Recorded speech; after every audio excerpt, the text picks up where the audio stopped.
Buenas tardes a todos, todas y todes. Muchísimas gracias por venir el día de hoy a las clases magistrales de igualdad de género organizadas desde la Cátedra UNESCO de la Pontificia Universidad Católica del Perú. Para dar las palabras de bienvenida, le voy a dar la palabra a Patricia Ruiz Bravo, que es la directora de la Cátedra UNESCO. Antes de ello, solo quería hacer dos comentarios.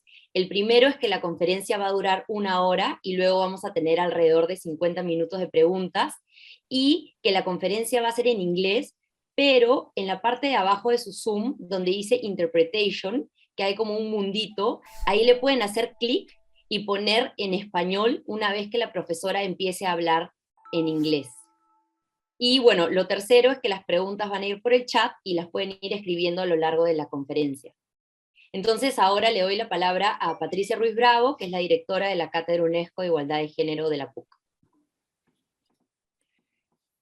Buenas tardes con todos, con todas, con todes. En primer lugar, quiero agradecer a la profesora Thalía Betcher por estar acá con nosotros. Esperemos que la próxima vez pueda ser en persona y que le podamos hacer conocer nuestra ciudad y también nuestra gastronomía y también, por supuesto, algo de nuestros problemas. Pero le agradezco muchísimo su presencia acá y su disponibilidad para trabajar con nosotros. Y también quiero agradecer a Aranza Pizarro, que es la que ha estado encargada y convenciendo a la profesora Betcher para que venga y arreglando todo lo referido a estas clases. Con la conferencia de la profesora Betcher damos reinicio a las clases magistrales. Las clases magistrales son parte de las actividades de la Cátedra UNESCO, comenzaron el año 2017 y tienen la particularidad de que no es solo una conferencia, sino son 3 conferencias que se van a dar, en este caso, durante 3 jueves consecutivos, ¿no? Entonces, eso lo que hace es que podemos profundizar en algún tema y nos permite también ir conociendo el pensamiento de nuestras invitadas a lo largo de estas 3 semanas, ¿no? Entonces, es un gusto para mí volver a presentar a la profesora Betcher, también recordarles las clases magistrales.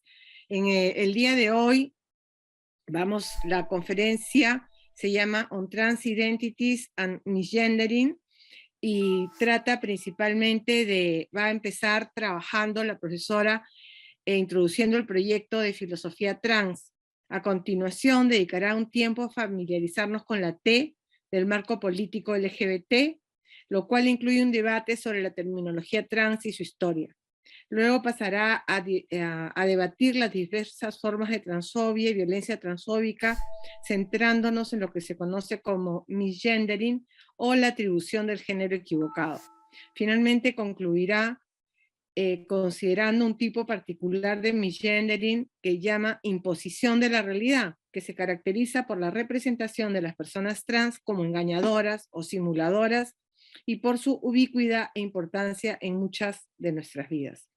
La profesora Betcher es profesora de filosofía en California State University, Los Ángeles. Gran parte de su trabajo académico surge de su experiencia personal como mujer trans y de su participación activa en las subculturas de la comunidad trans durante los últimos 15 años. Ella integra la reflexión crítica con la acción tangible y significativa en nuestro mundo. Algunos de sus artículos son Transphobic Violence and the Politics of Illusion, Trapped in the Wrong Theory, Rethinking Trans Oppression and Resistance, entre otros. Actualmente está terminando el libro Intimacy and Illusion, an Essay in Trans Philosophy. Entonces, nada más agradecerles nuevamente su presencia y recuerden que vienen 2 conferencias más. Esta es la primera de las 3 que hemos organizado y les agradezco nuevamente su presencia y por supuesto nuevamente a la profesora Thalía Betcher por acompañarnos en estas conferencias. Muchísimas gracias. Thank you, Patricia. Muchas gracias, Patricia y Aranza, y a todos, muchas gracias por recibirme. Antes de comenzar, Estoy viniendo en vivo desde Los Ángeles, California. Me gustaría tomar el tiempo para leer un reconocimiento de terrenos. Esto es de Cal State de Los Ángeles. Con gran respeto, Cal State Los Ángeles reconoce a las personas Conga como los cuidadores tradicionales de Dongawara. En la cuenca y los valles de Los Ángeles, San Fernando y los valles o los condados de Riverside, Orange. Cal State está en esos terrenos y es una institución que está ubicada en estos terrenos. Entonces pagamos respetos a los mayores, a los presentes y a los emergentes pueblos de esta tierra. Me gustaría ahora compartir mi pantalla y las diapositivas de mi presentación. Acá está. Y antes de comenzar, quiero darles una información sobre la serie en general y qué vamos a cubrir. Y qué vamos a cubrir hoy día también. El tema que quiero desarrollar en estas tres conferencias es opresión trans y específicamente quiero enfocarme en el fenómeno que yo llamo la imposición de realidad, que es un fenómeno que se ve como las mujeres trans, como hombres pretendiendo ser mujeres y viceversa.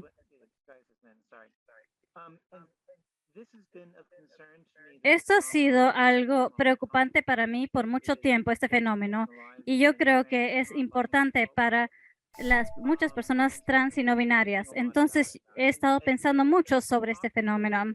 La charla de hoy básicamente es el comienzo. La siguiente semana va a ser el medio y la tercera semana va a ser el final. Hoy día tenemos una introducción y no sé cuánto ya sepan, pero cuando hablamos de temas trans siempre hay esta idea de traer a las personas a bordo y también introducir a las personas a lo que está ocurriendo. Yo quiero dedicar el tiempo para hacerlo porque tenemos el tiempo y quiero avanzar lentamente. La siguiente ponencia va a ser un poquito más a fondo y nos vamos a enfocar no solo en la violencia transfóbica, pero también nos vamos a enfocar en las formas en que esto se conecta con otras formas de opresión, como el sexismo, clasismo y racismo.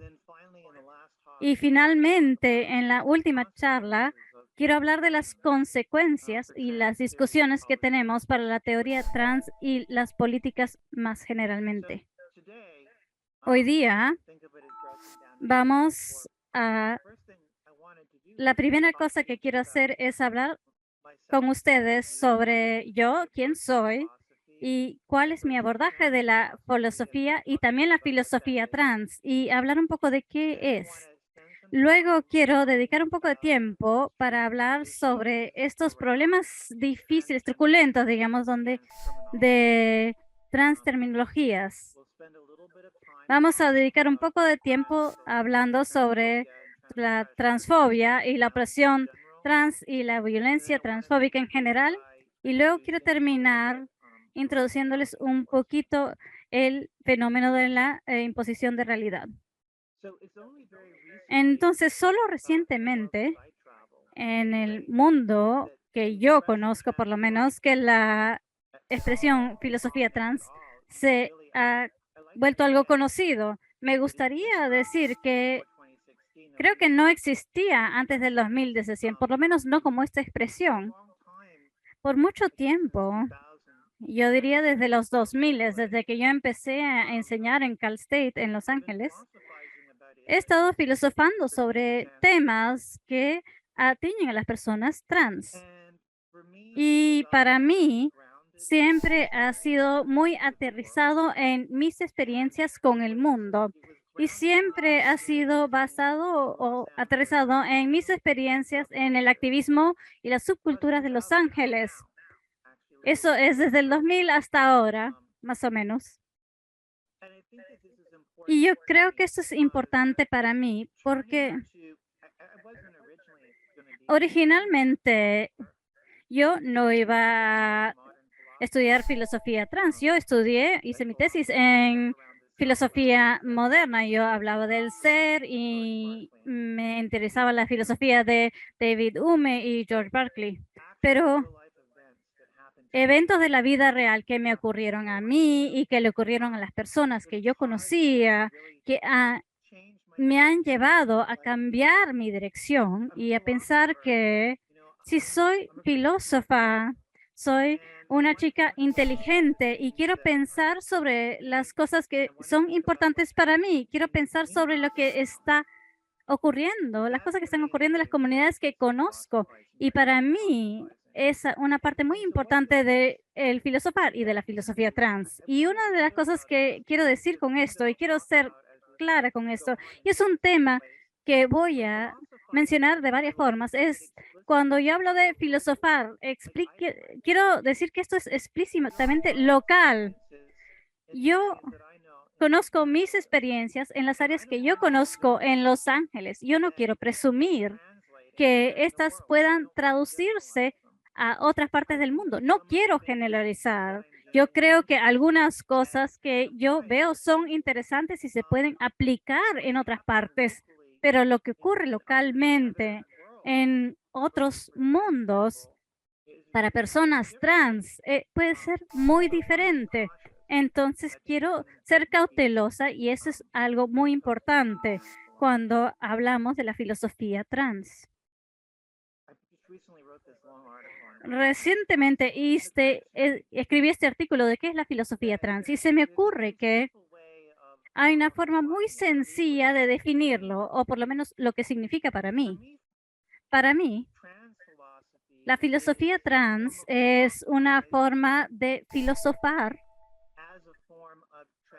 como una forma de presentar resistencia trans. Si filosofamos como una forma de resistir la opresión trans, eso es lo que yo pienso de la filosofía trans. Y no todas las filosofías son así. La mayor parte de la filosofía habla de configurar el universo desde una perspectiva separada, pero mi perspectiva no es separada, mi perspectiva es local y es involucrada y se trata de tratar de entender lo que está ocurriendo.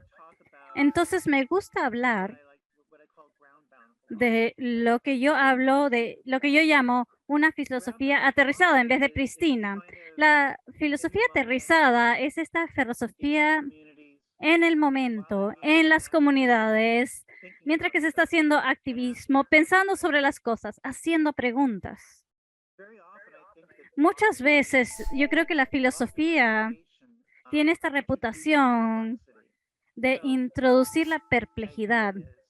La idea es que un individuo común está sentado sin preocuparse de la vida y la filosofía entra y hace estas preguntas perplejantes y la persona quizá se da cuenta que no sabe lo que pensó que sabía. Es decir, ¿cómo sabes que no estás soñando? ¿Cómo sabes que el mundo existe? ¿Que tienes un cuerpo físico? Ese tipo de preguntas. Pero yo les quiero sugerir que las personas que enfrentan la opresión en sus vidas no necesitan que alguien los confunda.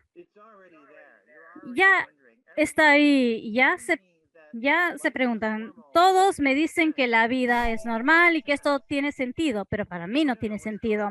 Yo no sé qué está pasando. La perplejidad surge como consecuencia de la reflexión. Nos dice que el sentido común no tiene sentido. Por lo menos eso es para mí. Entonces, lo que ocurre acá es que la filosofía es más como una iluminación.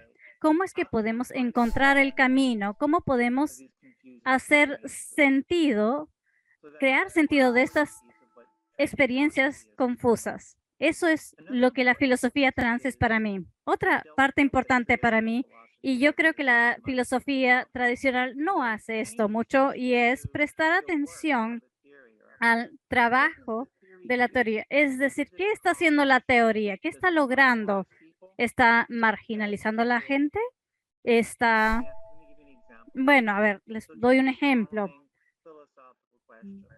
Tomemos la siguiente pregunta filosófica.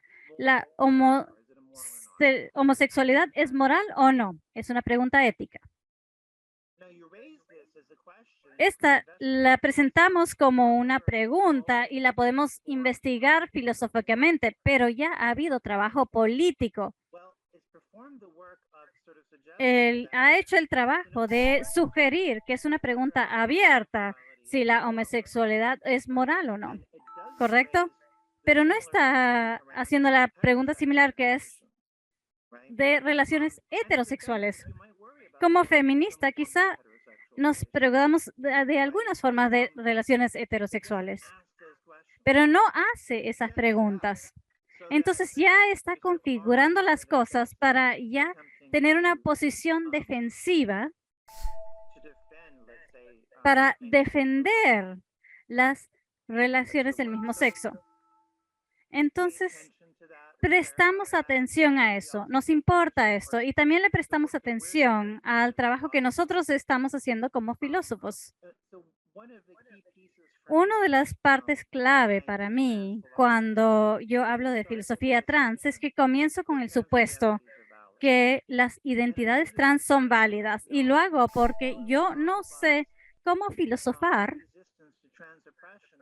en la resistencia a la opresión trans sin tener ese supuesto. Tenemos que tomar las vidas de las personas trans seriamente.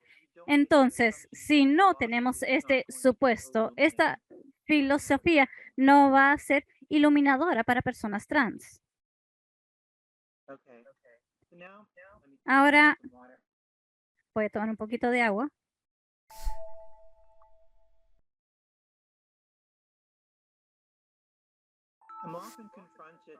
Muchas veces enfrento cuando hablo de temas trans y las personas son nuevas con este tema y quieren saber cuál es la diferencia entre una persona trans y una persona transgénero o una persona transexual o una persona no binaria. ¿Qué significan todos estos términos?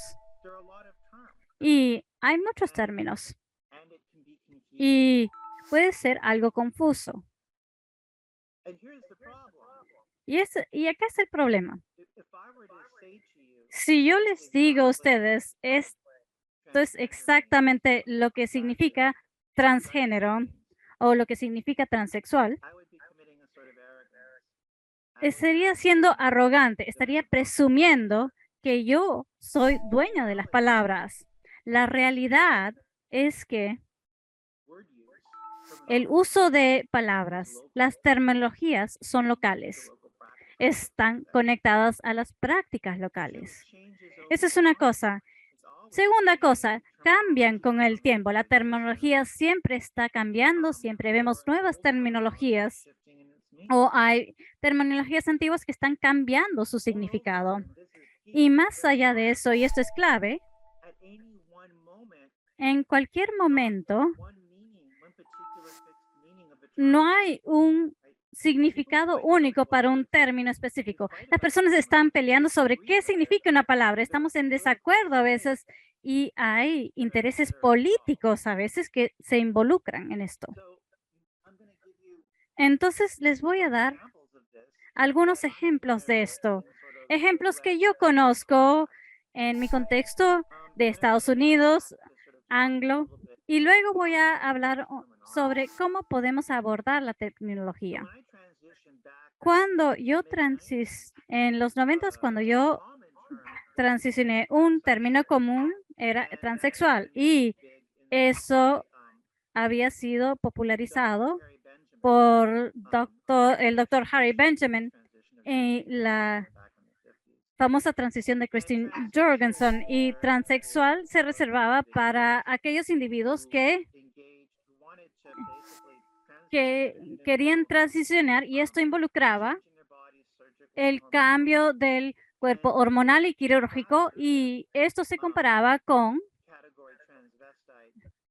transvestita que luego se volvió crossdresser. Y hay un modelo médico que se sugirió que la transexualidad era como una enfermedad y que los transexuales habían nacido en el cuerpo incorrecto. Y entonces la solución era cambiar ese cuerpo. Pero a mediados de los 90s hubo un nuevo movimiento político y el término transgénero empezó a ser usado muy ampliamente para sugerir como diferentes personas no conformes al género estaban sujetas a violencia y opresión. Se usó como un término paraguas que fue diseñado para incluir a drag queens o kings, a lesbianas, transexuales y muchos más. Ahora, una cosa interesante ocurrió y es esto. Algunos de los transexuales mayores no querían estar incluidos en este paraguas de transgénero. Dijeron, no somos políticos, solo tenemos este problema que queremos solucionar médicamente y ya. No nos consideramos transgénero. Bueno, las personas que promovían el término decían, no, es un término paraguas y incluye a transexuales y incluye a transvestitas y a los drag queens y todo. Lo que estoy tratando de decir es que no podemos tomar un término y obligar a otra persona a usarlo. No podemos decir, por definición, ustedes están en esta categoría. Si están incluidos o no, puede ser disputado en cualquier momento. Entonces, ese es un ejemplo. Y al avanzar el tiempo,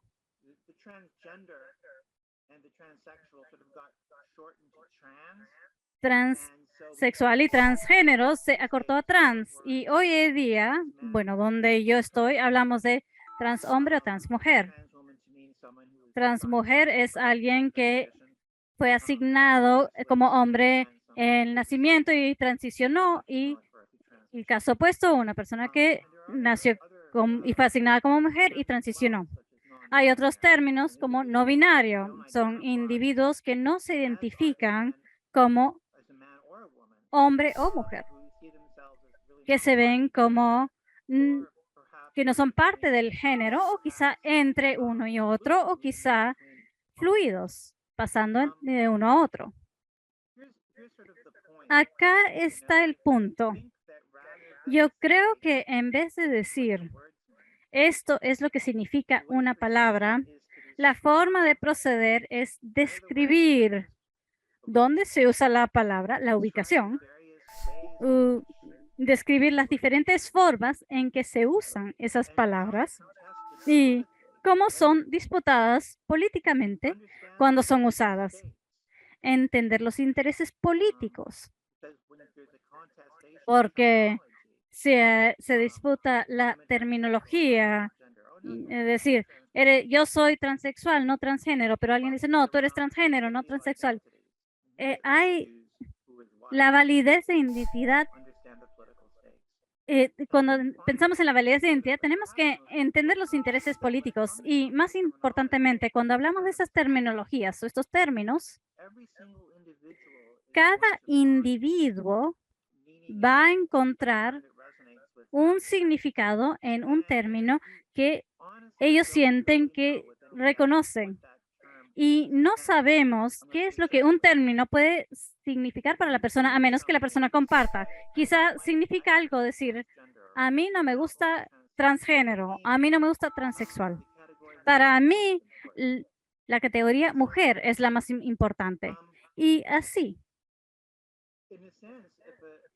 En cierto sentido, si alguien comparte qué significa la palabra con ustedes, están entendiendo quiénes son de forma mucho más específica. Una de las preocupaciones que yo tenía cuando me invitaron a darles esta presentación era precisamente que yo conozco esta terminología, es una terminología inglesa o de lenguaje inglés. Y es una terminología que se ha transportado alrededor del mundo como si fuera universal. Pero me siento muy consciente del interés político detrás de eso. Y estoy consciente de que ahora, en este mismo momento, hay una traducción. Y la traducción nunca es perfecta. a veces no podemos tomar una palabra en inglés y traducirla al español y que signifique exactamente lo mismo, especialmente cuando son términos de autoidentificación, que quizá no se identifiquen como transgender, sino como transgénero. Y esa diferencia puede ser importante. Y ahora voy a detenerme con eso. Pero este tema es importante porque esto se conecta a lo que voy a hablar, porque se conecta con lo que voy a hablar de misgendering. Es parte de ello. Si forzamos a alguien a una categoría en la cual no quieren estar, o si insistimos que esa tecnología significa algo que no significa para esta persona, hay un problema. Y por eso, para mí, yo siempre quiero incluir la autoidentificación cuando hablamos de terminología. Si son un hombre trans, se identifican como hombre trans. Si no se identifican como hombre trans, no son un hombre trans. Para mí, yo siempre considero que es clave la autoidentificación. También quiero desglosar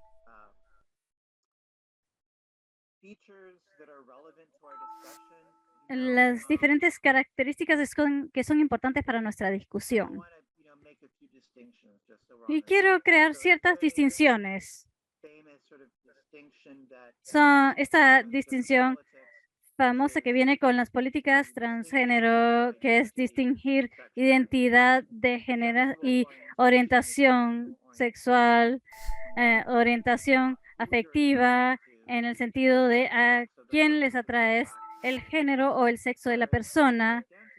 Y la identidad de género está relacionada a cómo se ve, cómo nos vemos como mujer, como hombre, como mujer trans, como a una persona no binaria. Esa es la identidad de género. Y entonces, solo porque alguien es una mujer trans, no significa que está atraída a hombres. Quizá puede ser bisexual o solo mujeres o otras personas trans o personas no binarias. Así que es importante hacer esta separación. Quiero hablar un poquito más. Entonces, podemos llamar las categorías hombre, mujer, no binario y las categorías femenino, masculino, intersex. Estas son las categorías de sexo. Como probablemente ya saben, hay una distinción de sexo-género que dice que el sexo es biológico y el género tiene que ver con los roles, el estatus social y cosas así. Esto ha sido retado filosóficamente, teóricamente, y yo personalmente creo que femenino, masculino, por lo menos cuando se trata de personas, también es un fenómeno social. Y probablemente lleguemos a eso, pero no hoy día, sino en la siguiente clase. Una de las cosas interesantes de la identidad de género es la palabra género enfrente en inglés de la palabra identidad. Esto nos lleva a pensar como yo me identifico como hombre o como mujer. Esas son las categorías de género, pero es importante prestar atención al hecho de que la identidad de género también incluye la autoidentificación con categorías de sexo. Personalmente, yo me identifico como mujer y también me identifico como femenina, que no es un fenómeno poco común. También quiero introducir la idea de identidad sexual. Hablé de la orientación sexual. ¿Quién nos atrae? Hombres, mujeres, ambos, y etcétera, etcétera. La sexualidad realmente es mucho más complicada que una orientación y a mí me frustra hablar de la sexualidad de esta forma cuando siempre se enfoca específicamente en el género de la persona a la cual uno está atraído. Es mucho más complicado que esto. Pero la sexualidad es diferente, o a quién nos atrae diferente de cómo nos autoidentificamos. Podemos pensar en gay, lesbiana, transexual y todos estos diferentes términos como una identificación sexual. Entonces, me pueden atraer los hombres y solo los hombres, pero quizá no te identifiques como gay.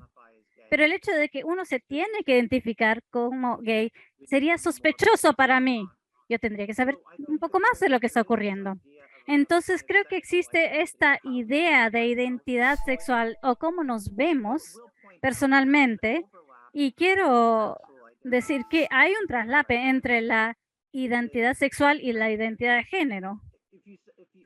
Es decir, si tu identidad sexual es yo soy lesbiana, eso típicamente implica que la identidad de género va a ser de mujer. Entonces, si identificas como gay, entonces tu identidad de género sería de hombre. Espero no estar confundiendo mucho con esto. Simplemente me siento un poco obligada a repasar estas definiciones. Finalmente, quiero distinguir entre dos cosas y estas generalmente son confundidos. Y yo creo que es importante diferenciarlos y eso está entre expresión de género y presentación de género. Expresión de género son las formas en que actuamos, nos mostramos, pensamos, nos comunicamos.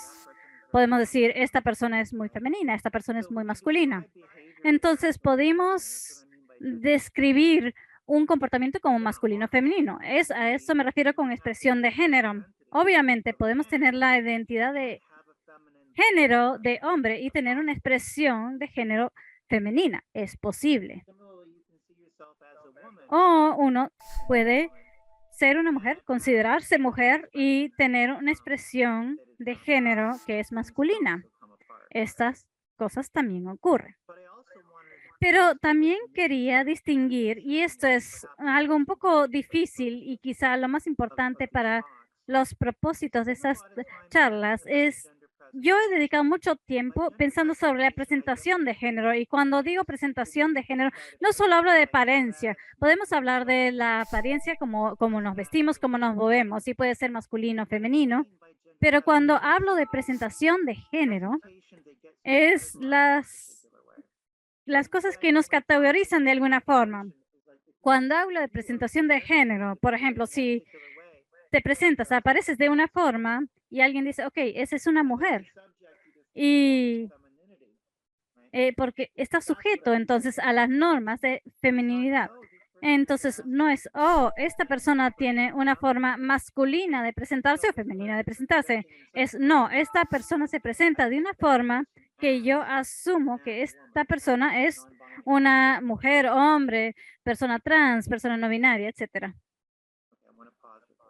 Voy a tomar una pequeña pausa porque yo sé que esto es un poco confuso y a veces es difícil ver la diferencia. La presentación de género es cómo las formas en que te presentas que llevan a la categorización en las diferentes categorías de hombre, mujer, no binario, etcétera. Espero que haya podido explicar esto de forma clara o suficientemente clara. Quería hablar ahora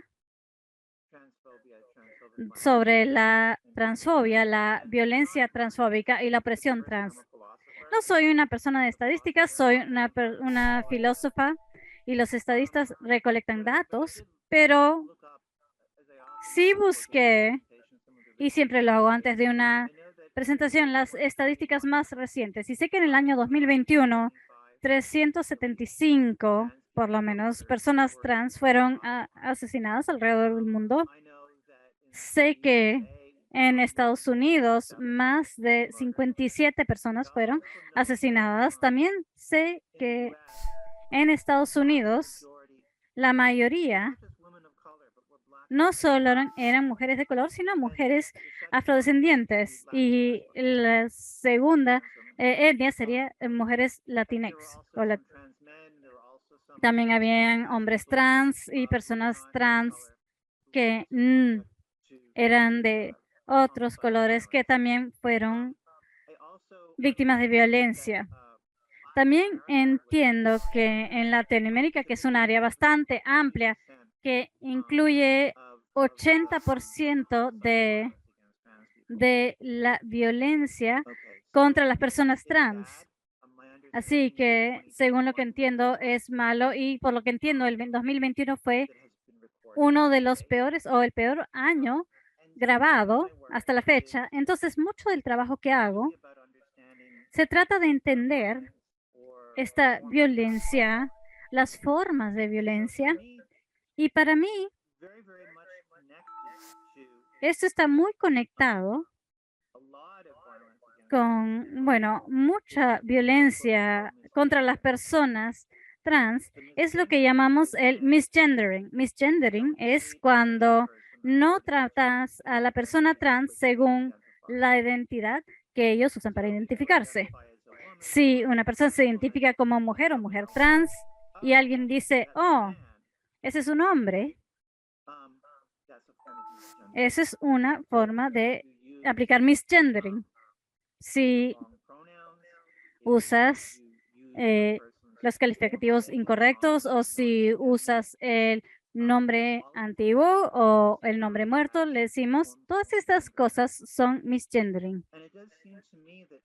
Y a mí me parece, yo siempre he sentido que el misgendering está muy conectado a la violencia que ocurre. Muy a menudo lo que encontramos es que tenemos a una mujer trans que es considerada hombre y debido a que es considerada hombre, es considerada como un hombre que se está vistiendo como mujer. Entonces, esto la expone a violencia, pero es considerada como hombre. Ese es el motivo. No es como, ese es un tipo particular de mujer. Es una mujer trans. No, no es considerada mujer para nada. Y esa es la base de la violencia. Y esto es clave para mí cuando tratamos de entender esa violencia homicida y otras formas de violencia en contra de las personas trans. Y voy a mencionar que el misgendering tiene sus propios daños, aun si no hay violencia, aun si solo es misgendering. Un colega, Stephanie, escribió este increíble artículo sobre la disponibilidad moral de el misgendering y ella resaltó ciertos daños del misgendering y uno es este tipo de ataque en el autorrespeto, el respeto propio. Si no puedes formular tu visión de tu vida, tu plan de vida, porque alguien ha decidido quién eres, esto subyace o elimina tu sentido de ser. Esta idea de las microagresiones también. Microagresiones son cosas que salen, son pequeñas, quizás salen en conversaciones, pero estas se suman con el tiempo. Es como la muerte por 1000 pequeños cortes. Y la idea es que estas microagresiones pueden causar mucho daño psicológico en personas trans o no binarias. Hay otras formas en las cuales se puede dar el daño. Hay esta noción que Miranda Fricker mencionó que era reflexión hermeneutic. Y es decir, tenemos los recursos para decirles a las personas sobre tu vida y hablar con conocimiento sobre quién eres, pero el fenómeno de misgendering elimina la capacidad de las personas trans de ser autoridades sobre quiénes son, sobre decir, estas son mis experiencias, esto es quién soy y eso es lo que significa para mí. Y el misgendering también está asociado con la violencia. No solo la violencia en las calles, sino violencia institucional, estructural, opresión, las formas en que las personas trans quizá no pueden conseguir una identificación que encaje con su forma de identificarse. Y esto puede llevar a daños más adelante. Y vamos a hablar sobre algunas de estas cosas la siguiente vez cuando voy a hablar de algunas de las estructuras institucionales que promueven el misgendering y especialmente la imposición de realidad. ¿Cómo voy con el tiempo? Voy a tomar un poco de agua.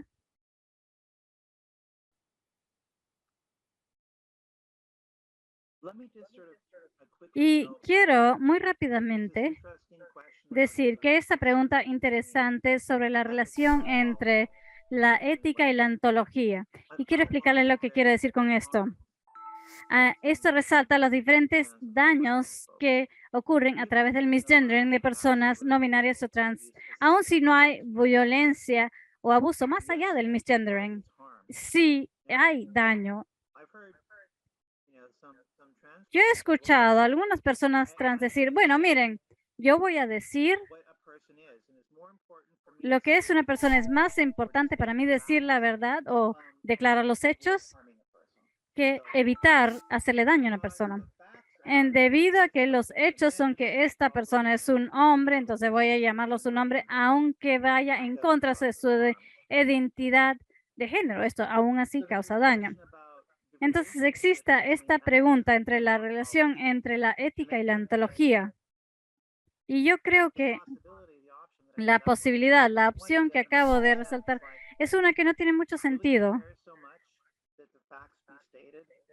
Es tan importante declarar estos hechos que no puedes tratar a esta persona decentemente, obviamente. Ahora, imaginémonos otra persona de pensar en esa relación entre la ética y la ontología y decir, no, esta persona realmente es un hombre, pero debido a que entiendo estos daños, voy a tratar a la persona como si fuera una mujer. Es mejor, ¿correcto? Pero en esta visión, tenemos que ver que al final, las personas trans siguen siendo vistas de formas inconsistentes con sus propias identidades. Entonces tenemos la perpetuación de las diferentes formas de injusticias sistémicas, como las que mencioné anteriormente. Esta posición, la posición que enfatiza la ética sobre la ontología, sigue siendo problemática.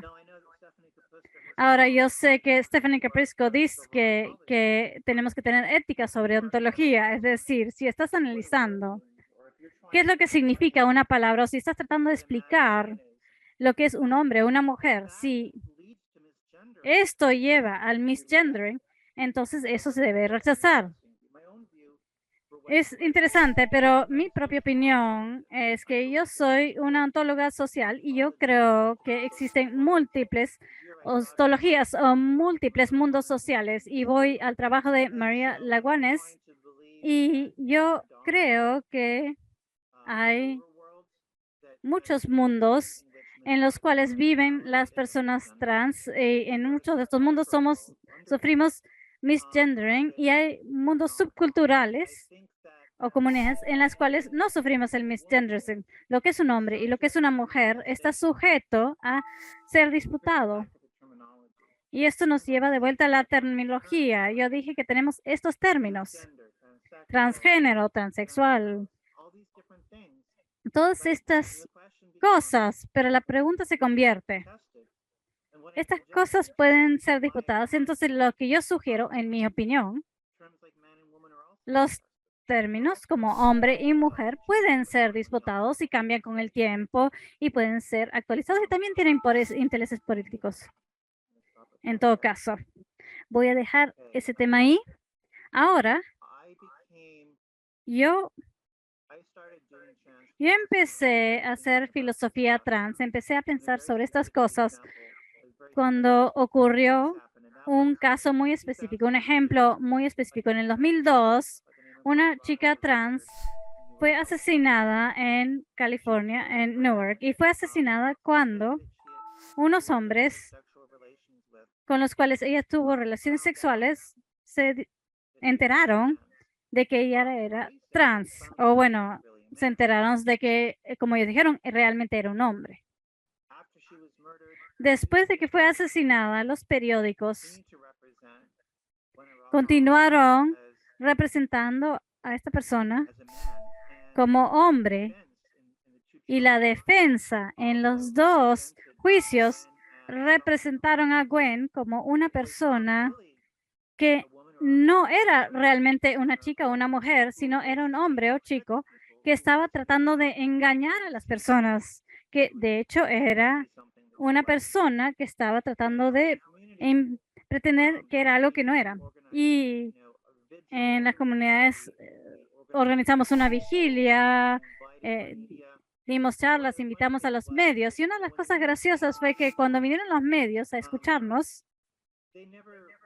nunca grabaron nuestras voces, solo hablaron por encima de nosotros cuando mostraban esos clips en las noticias, y continuaron haciendo lo mismo que se le hizo a Glenn en los periódicos, lo mismo que le hicieron a Gwen cuando fue asesinada, es decir, perpetuar el misgendering. Entonces esto, porque yo había sido sujeta a este tipo de misgendering antes, y sé que muchos de mis amigos y amigas, bueno, sentí que no podía hacer nada más que pensar. Entonces, algunas de las personas que vemos acá en la pantalla son personas trans que han sido asesinadas debido a lo que yo llamo la imposición de realidad. Tina, Calista, Deborah Ford, varias. Estas personas trans fueron asesinadas en los años 2000, pero este tipo de cosa ocurre mucho y ocurre todos los años. Y si tenemos el tiempo, bueno, no creo que tengamos, porque quizá mencione algunos de los casos recientes. En todo caso, entonces podemos decir, esto es solo un caso de misgendering, y puedo decir, sí, es un caso de misgendering, pero es un tipo específico de misgendering que tiene que ver con,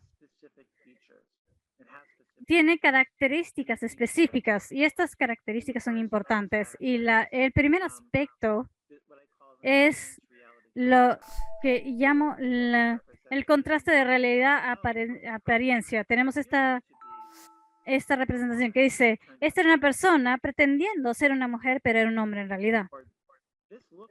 O esta persona se veía como hombre, pero realmente era mujer.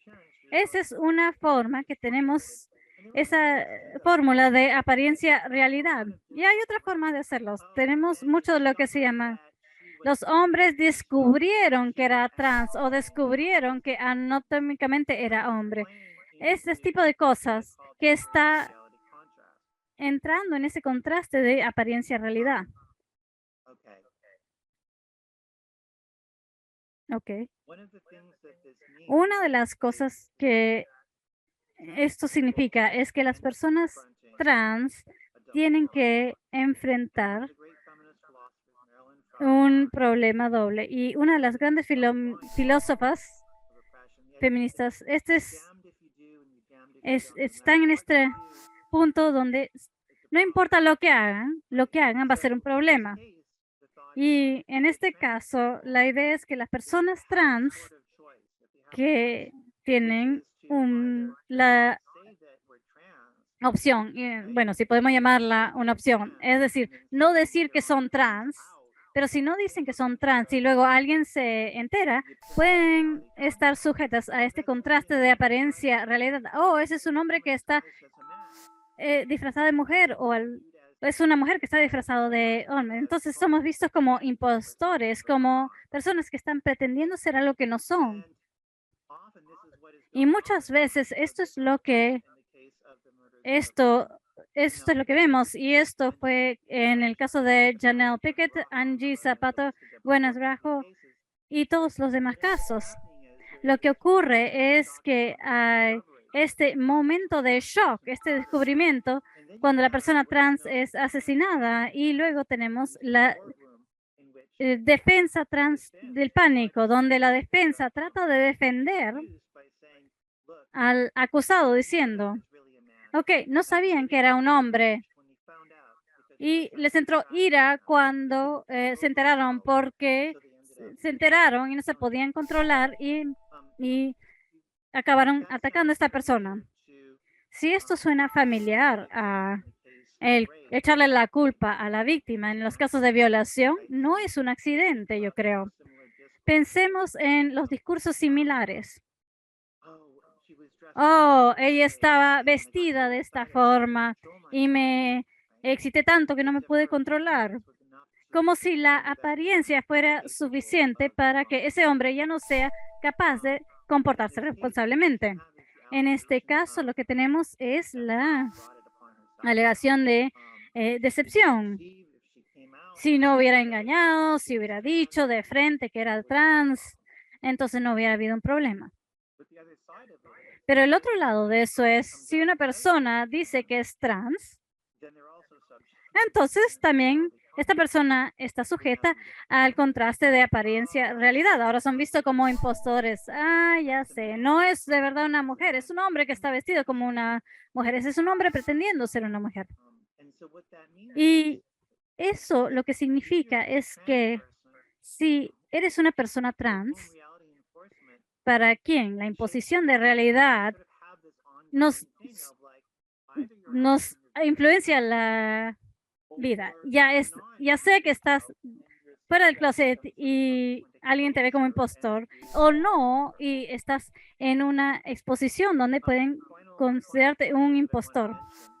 Y lo último que quiero mencionar es la verificación genital. Esto muchas veces ocurre en estos horribles asesinatos de personas trans, donde la persona dice, esta persona es hombre o mujer, entonces ven entre las piernas para ver o le bajan los pantalones para exponer a la persona para determinar qué son. Pero lo que quiero que vean en este caso es que hay una conexión entre determinar lo que una persona es y una forma de abuso. Y esa es la verificación genital. Hay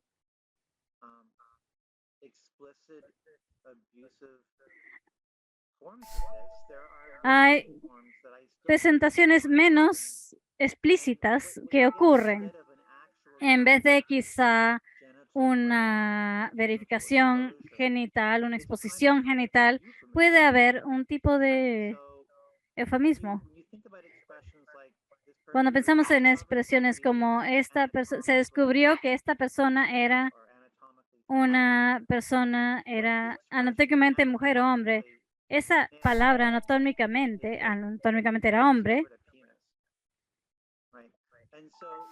es que descubrieron un pene. Entonces, lo que están haciendo es proporcionando información sobre lo que existe dentro o entre las piernas de una persona. Y esto puede ser considerado abusivo. Y hay otras formas de usar estos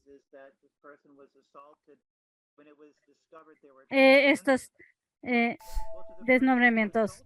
Pero la persona que los asaltó no descubrió que era transgénero, era un hombre, era una mujer y era conectado con lo que estaba entre las piernas. Entonces, yo creo que esta es una parte importante de lo que yo llamo la imposición de realidad.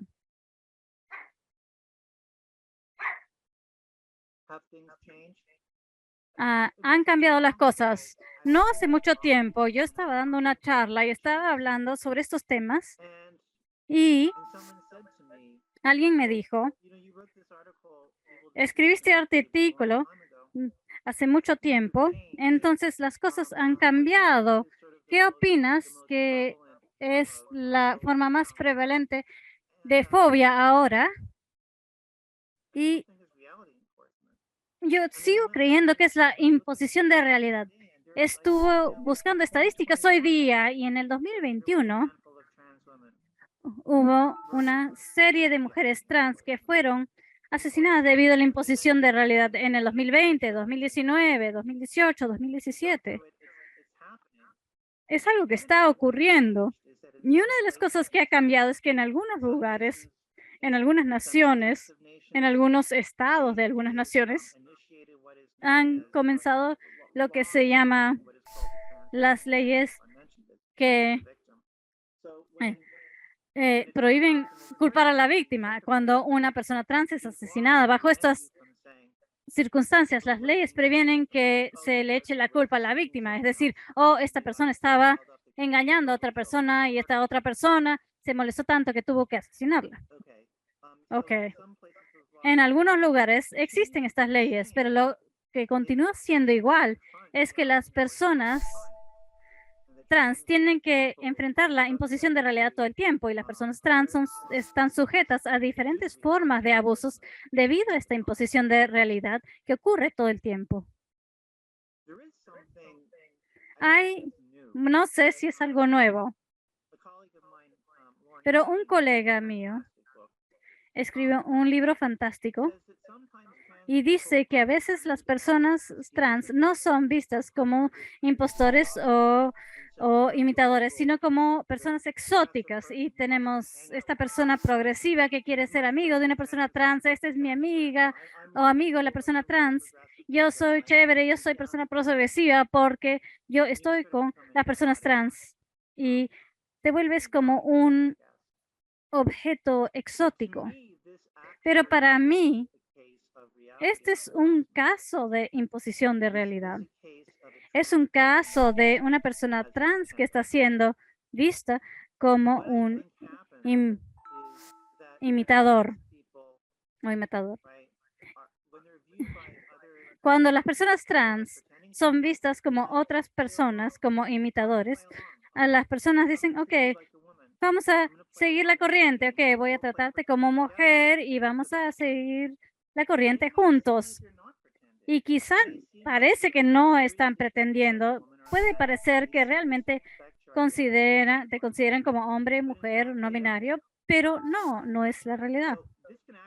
Y esto puede ser algo muy doloroso en términos de formar relaciones con personas. Y yo he tenido personas con las que he formado relaciones y que pensé que me respetaban y parecía ser así.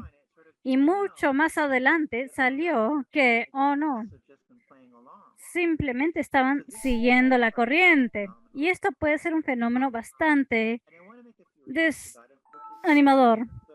Y quiero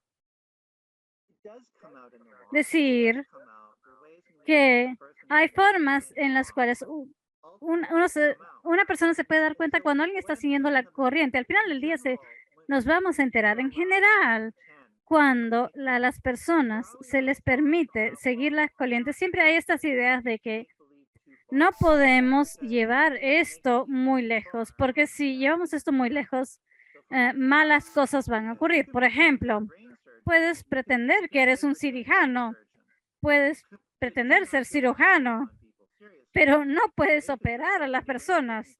Puedes disfrazarte para una fiesta de Halloween como cirujano, pero no vas a operar en las personas. Eso es llevar las cosas muy lejos. Eso es algo peligroso. Entonces, una de las cosas interesantes de las personas que son consideradas imitadores es que hay calamidades específicas que son citadas. Estos generalmente se relacionan a la intimidad. Y una es, ok, lo que no queremos que las mujeres trans vayan al baño de mujeres. Todo está bien, los tratamos como quieren que los trate, pero no, usar el baño no. Y de repente me preocupa sobre la diferencia de los baños de hombres y mujeres. Y esto va a afectar otras formas de segregación de sexo, como violencia doméstica, como segregación de personas, búsquedas corporales, personales, cateos corporales. Otra calamidad citada es la sexualidad. La calamidad es tener sexo con la persona equivocada. Entonces me veo como un hombre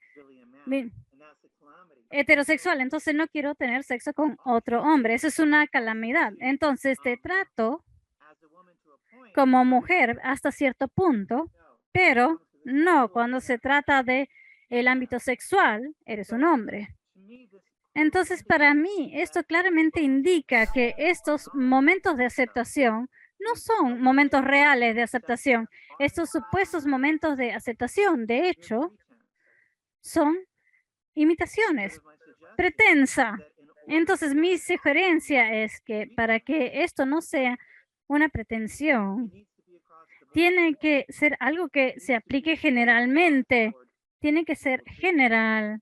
Tratamiento igual, de forma general. Y yo no creo que eso ocurre en un futuro cercano en el mundo en general. Pero el punto que estoy trayendo, yo creo que es interesante porque yo creo que la forma en que las políticas trans ven al misgendering es tener los pronombres correctos, los nombres correctos, y están hablando del ámbito de trabajo o un ámbito social o del estudiantil. Pero lo que estoy sugiriendo es que no, en realidad, esa no es una... Sigue habiendo misgendering ahí, si lo que se está dando es simplemente siguiendo la corriente. Y tengo una última diapositiva. Cuando estaba haciendo reflexión sobre estos temas, tuve una idea medio graciosa, pero yo creo que esta es una idea profunda y nos va a guiar a través de las siguientes conferencias. Estamos hablando de categorías, de terminología y de cómo estas cosas pueden tener diferentes significados.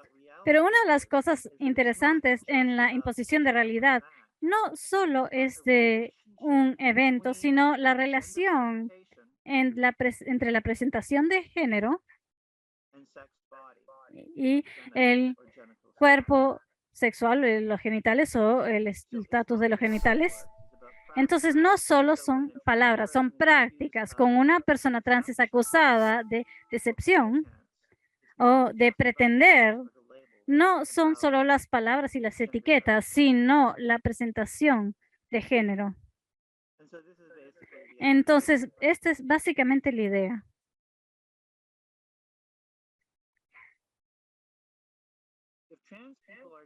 Si las personas trans son impostores, ¿cómo es que estamos engañando?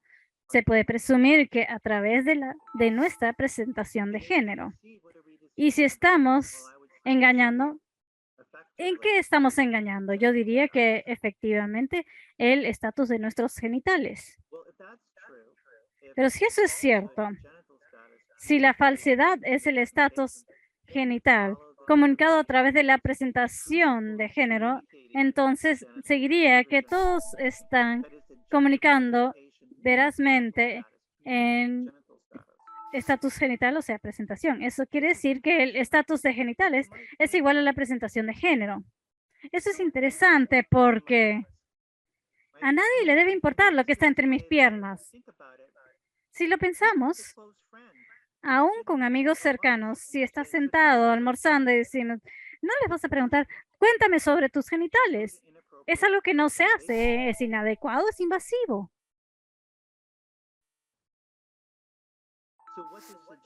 Entonces, lo que esto me sugiere a mí es que por lo menos en el mundo predominante estamos en un sistema de género que inherentemente es abusivo para todos, porque nos fuerza a comunicarle al mundo lo que está entre nuestras piernas a través de la presentación de género. Y si no lo hacemos, estamos sujetos a la imposición de realidad. Estas son las prácticas sociales que yo creo que están detrás de este fenómeno de imposición de realidad, este fenómeno del cual estoy hablando tanto. Y creo que estamos bien con el tiempo. La siguiente vez lo que quiero hacer es, quiero comenzar a pensar sobre la imposición de realidad de una forma más teórica, filosófica, y también voy a querer hablar sobre las formas que esto se conecta a otras formas de opresión y la forma en las cuales es institucionalizada. Y una de las cosas que voy a sacar es el trabajo en el grupo de trabajo transgénero y hemos desarrollado políticas para el Departamento de Policía de Los Ángeles para cómo tratar a las personas trans adecuadamente. Entonces voy a hablar de las políticas, voy a hablar de nuestras experiencias interactuando con el departamento policial y tratando de que cambien sus políticas, y voy a hablar de lo que ha ocurrido. Eso lo voy a hacer la siguiente vez. Y con eso voy a detenerme. Gracias por prestarme atención y la sala queda abierta para recibir preguntas. Gracias, Talia. Ha sido una presentación maravillosa. Ahora voy a leer algunas de las preguntas. La mayor parte de las preguntas van a estar en español, así que las voy a traducir. Primero tenemos a alguien que dice hola de El Salvador. Hola. Entonces, Madeline Gutiérrez dice buenas noches y quiere saber por qué esta idea de sexo y género. Ella quiere que explique un poco más sobre esta distinción entre sexo y género que mencionó al comienzo. ¿Leo una pregunta y la responde o prefiere que lea? Sí, vayamos una a la vez para poder prestarle atención individual a cada persona. Es una buena pregunta y me disculpo por haber repasado muy rápido esa parte. Esa distinción entre sexo y género es esta idea común, no solo en la filosofía, yo diría en las ciencias sociales, en las teorías sociales, etcétera, y dice que biológicamente, bueno, no es mi punto de vista, esto es lo que dice. Tenemos miembros de la especie Homo sapiens, tenemos miembros femeninos adultos y masculinos adultos. Eso es sexo biológico. Y luego lo que ocurre es que la cultura entra encima de esto y hay diferentes roles y expectativas que son asignadas a los hombres y mujeres, y esas expectativas culturales son lo que llamamos género. Hay algunos de nosotros que nos sentimos inclinados a pensar que aún el sexo es no biológico, pero social. Esta es una conversación, por supuesto, muy larga y no voy a tenerla ahorita a menos que haya más preguntas. Pero yo creo que algunas de las cosas de las cuales vamos a hablar la siguiente semana van a ayudarnos. Pero quiero expandir un poco más. Cuando hablamos de cosas como genitales, que fueron parte de la charla de hoy día, eso es sexo biológico, ¿correcto? Pero tenemos que también darnos cuenta que estamos hablando de abuso, estamos hablando de límites, estamos hablando de genitales siendo gobernados por ciertos límites. Estamos hablando sobre compartir la información sobre los genitales que está sujeto a ciertos límites. Y cuando hablamos de límites, eso no es un fenómeno de las ciencias naturales, ese es un fenómeno moral, sociomoral. Entonces, esta es la dirección que yo tomo cuando yo empiezo a pensar sobre, por lo menos, el sexo de las personas como un fenómeno social. Espero haber podido responder la pregunta. Muchas gracias. La siguiente pregunta. Manuel Averlando Cárdenas dice buenas noches y pregunta, ¿qué y cómo asumir las emociones del mundo afectivo que ha sido? Bueno, quiere saber la relación entre las emociones, el mundo afectivo y cómo esto ha sido configurado por la religión y la cultura en una filosofía atrás. Y también pregunta qué otros factores podrían ser considerados en la ética trans. Esa es una pregunta grande y no sé si puede responderla. Es decir, definitivamente pensando sobre la transfobia y la violencia transfóbica, yo me estoy enfocando en lo que yo asumo ser el primer paso esencial que tenemos que considerar y es el misgendering. Pero cuando una mujer trans es vista como realmente hombre, entramos en todo tipo de problemas en términos de sexualidad del mismo sexo. Y cuando eso está conectado con un marco religioso, y si pensamos un marco realmente tradicional cristiano, esta idea de dos hombres juntos va a ser visto como una abominación. Entonces, podemos agregar otras cosas. Podemos pensar que hay formas en las que un hombre que tiene un sexo con un hombre se considera femenino, algo que no es masculino de hacer. Entonces también tenemos ese tipo de emociones como parte de la transfobia. Esto es una abominación en términos religiosos. Esto, es decir, no quiero estar asociado con esto, soy hombre, no soy femenino. Y todos esos tipos de cosas pueden influenciar. Para mí, cuando yo pienso, y de nuevo, esto es solo mi punto de vista, a mí me interesa mucho la intimidad y en crear teorías sobre la cercanía y la lejanía. Y yo creo que eso tiene mucho que ver con lo que está ocurriendo en estos casos, pero yo creo que hay inversiones afectivas que son parte de esa intimidad. Entonces, tomemos, por ejemplo, la vulnerabilidad. La vulnerabilidad en el contexto correcto es algo bueno. Uno se abre emocionalmente, sexualmente, físicamente para otra persona, hacia otra persona. Eres vulnerable y puedes estar sujeto a otras actitudes como la desaprobación. Pero hay otras cosas que pueden ocurrir. Puedes ver un efecto espejo, es decir, esta vulnerabilidad es tomada gentilmente por la otra persona. Y ahora tienes algo que es un momento íntimo. Y las formas en que la distancia es importante, manteniendo la distancia, evitando la vulnerabilidad en una situación y este sentido de compostura. Entonces, estas son las inversiones afectivas que son críticas para entender una ética trans. Y gracias por la pregunta. Okay, so here goes another one. Y acá tenemos otra. So this person says, Esta persona dice, buenas noches, saludos desde Puno. Puno es una región diferente del Perú. Y esta persona pregunta, ¿cuánto influye la religión en su opinión, el concepto de aceptar la identidad de género?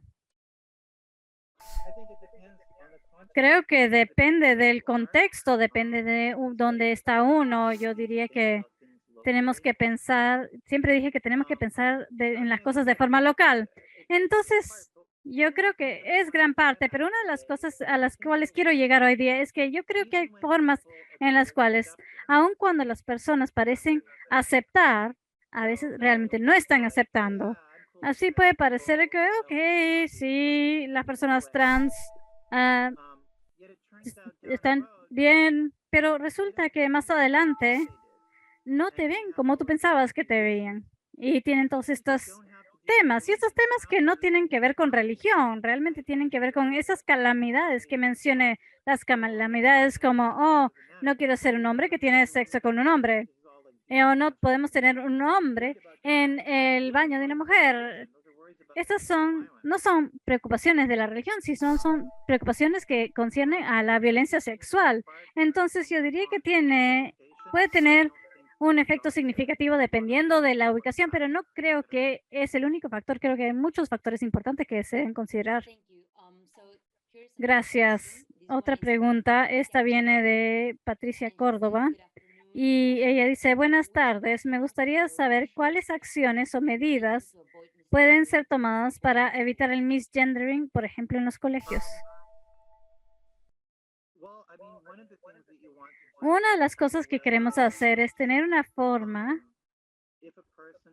si una persona ha cambiado su nombre informalmente, eso no va a aparecer en el registro, en el documento del salón del profesor o profesora. Pero una de las cosas que queremos hacer es tener un protocolo para que el docente tenga la información correcta para cambiar su nombre informalmente, para no aplicar misgendering. Y también tenemos que tener el apoyo institucional para que si alguien quiere cambiar las cosas formalmente, pueden hacerlo y pueden hacerlo fácilmente dentro del sistema para que realmente aparezca en el registro. Esas son las cosas más obvias que yo mencionaría. Y luego tenemos temas sobre cómo las personas se tratan las unas a las otras, porque alguien puede estar en un salón y decir, ok, yo no voy a respetar la identidad de esta otra persona, y esto nos lleva a la pregunta de cómo lidiamos con eso.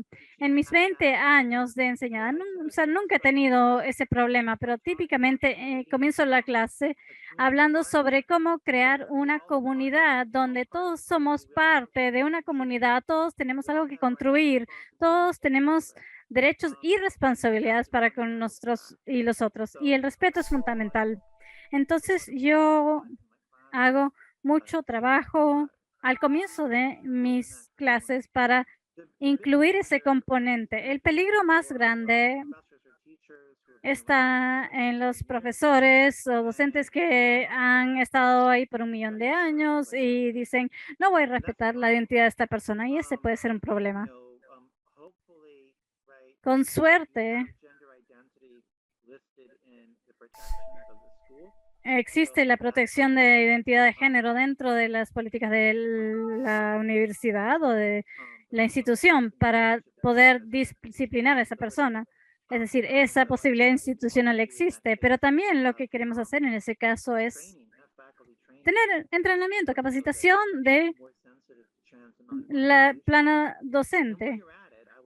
Y al mismo tiempo yo diría que se deberían incluir otras cosas, o quizá otras capacitaciones separadas para otras sensibilidades. No sé si esto responde a la pregunta, eso es lo que se me ocurre en el momento. Muchas gracias.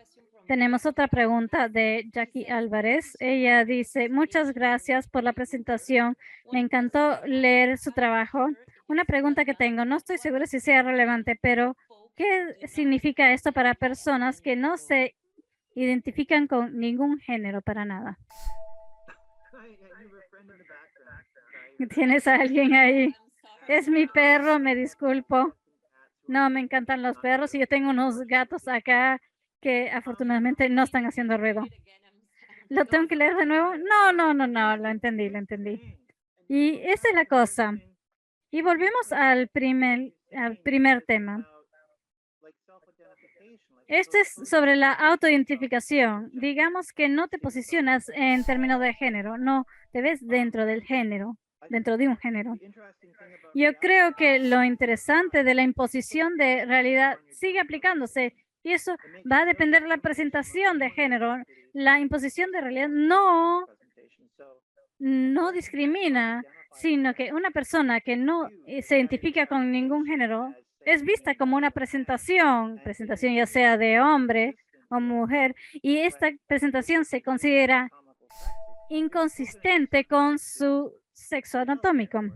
Entonces van a estar sujetos a la imposición de realidad, y aún así se va a invalidar su identidad, es decir, van a sufrir misgendering.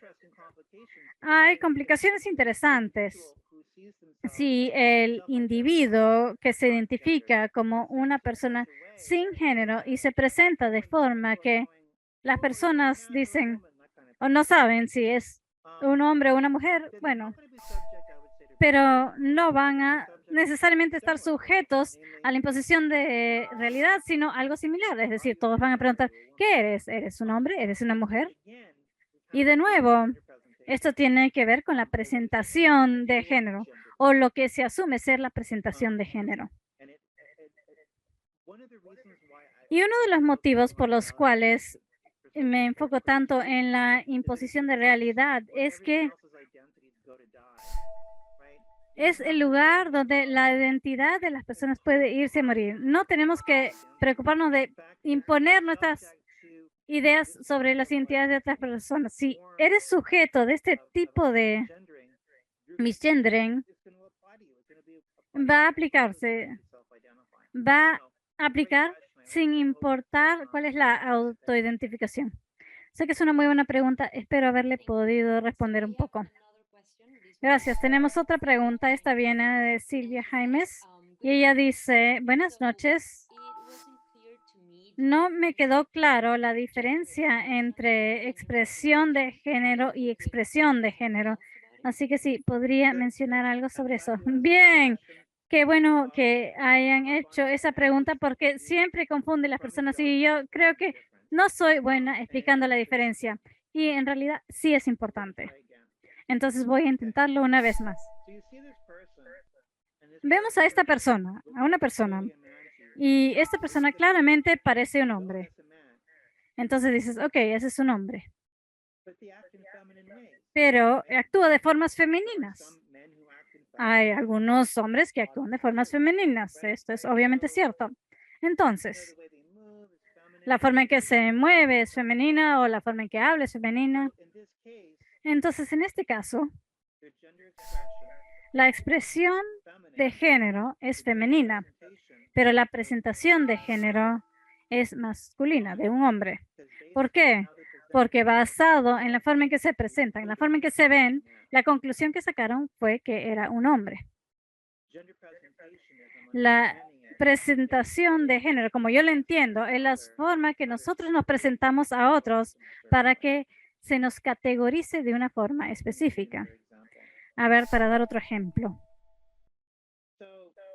Entonces, yo creo que para mí, en términos de mi propia expresión de género, dependiendo del contexto, es un poco femenina, pero no súper femenina. Pero en muchos contextos, si vemos la presentación de género, dirían, esa es una mujer. Entonces, la presentación de género básicamente dice, esta es la categoría a la cual pertenezco, pero la expresión de género es la forma en que describes el comportamiento de la persona y puedes describir el comportamiento de una persona como masculino o femenino sin importar su presentación. Aranza, ¿puedes preguntarle a esa persona si le respondí la pregunta? Sí, Silvia. ¿Quisieras alguna otra pregunta o comentario? Puedes escribirlo en el chat. Yeah, she just answered and said, thank you very much. I understood Acaba it. de responder Silvia. Quedó muy claro. Perfecto. Gracias. Ahora tenemos una pregunta de Chloe Constant y ella dice lo siguiente. Cuando hablamos de microagresiones, esto nos detrae de la importancia de la violencia transforma o por qué distinguir entre microagresiones y otras agresiones.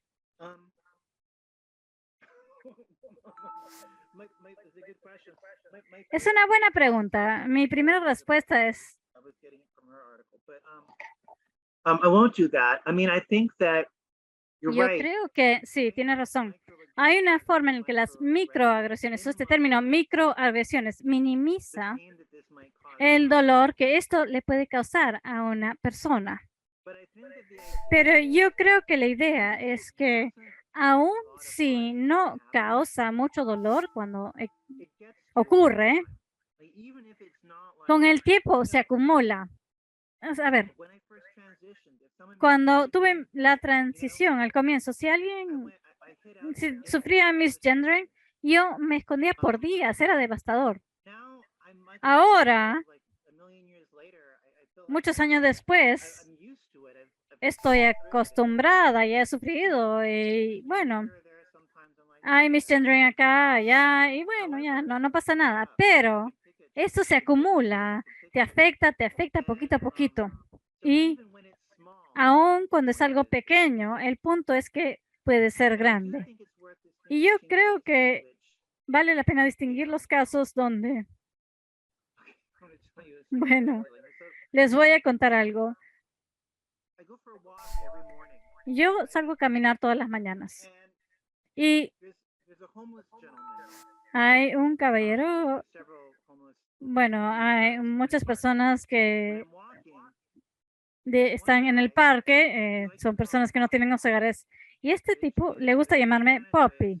Poppy es la forma, papi, es decir, me está tratando me están diciendo que soy hombre. A veces, al comienzo me molestaba. Y, y después decidí, bueno, probablemente la mejor parte de su día porque es un vagabundo, entonces no me debe molestar. Y comparar eso con una agresión física, una agresión sexual o un homicidio, esas cosas son muy diferentes. Uno es una inconveniencia y otro puede ser vida o muerte. Entonces sí, yo sí lo separaría. Gracias. Tenemos una pregunta de Alexander Guevara. Esto es algo que ocurrió en el Perú hace algunos meses. Él dice, buenas noches. Hace unos meses el Congreso peruano rechazó recibir la Asamblea de la OEA, que es la Organización de Estados Americanos. Rechazaron recibir la Asamblea de la OEA debido a la petición de incluir un baño neutro.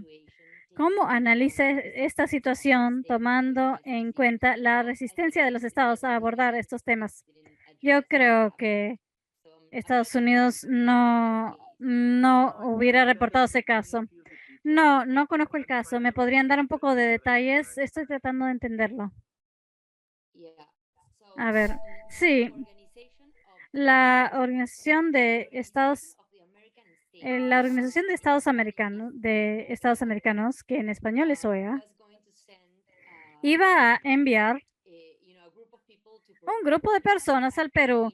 No me acuerdo exactamente de los detalles, pero la cosa es que ellos pidieron que hubiera un baño neutro y el Congreso del Perú rechazó esta petición. Entonces, esta persona está preguntando, ¿cómo analizaría esa situación considerando la resistencia que existe en Estados Unidos también para abordar esos temas?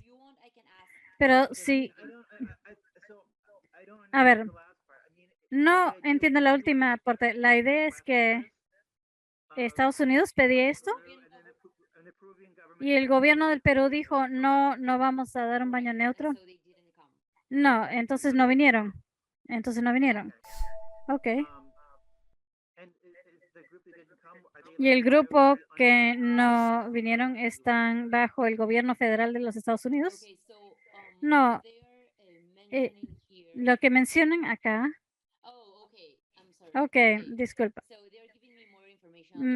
Acá hay más información en el chat. El evento ocurriría en octubre 5 y 7 en Perú y lo que dijeron es que la OEA le pidió al Perú a garantizar acceso adecuado a instalaciones sanitarias, es decir, tenían que ofrecer la oportunidad de tener un baño neutro para los miembros de su delegación o personal. Y el Congreso del Perú denegó esta petición. Entonces, lo que dicen es que el evento que iba a ocurrir va a ocurrir en el Perú, aun si se rechazó la petición del baño neutro. Entonces, ¿sí van a ir? Sí. Sí, y lo que dicen es que van a venir aún si el Congreso rechazó la petición de baño neutro. Y los Estados Unidos no dijo nada, simplemente lo aceptó. Es complicado, hay muchos detalles realmente. Entonces, bueno, yo creo que sería irresponsable hacer un análisis ya que no entiendo